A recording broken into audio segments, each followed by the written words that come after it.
Welcome to Madasaling Pinoy, your prayer partner.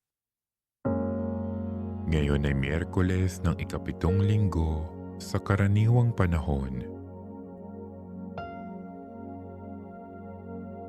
Ang mabuting balita ng Panginoon ayon kay San Marcos.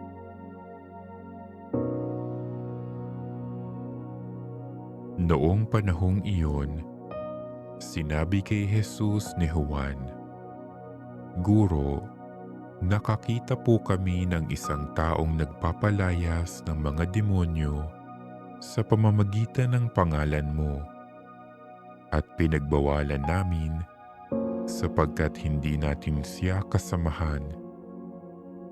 Ngunit sinabi ni Jesus, "Huwag ninyo siyang pagbawalan sapagkat walang taong matapos gumawa ng kababalaghan sa pangalan ko ang agad magsasalita ng masama laban sa akin.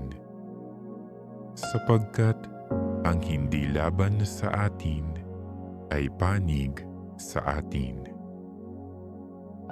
Ang mabuting balita ng Panginoon.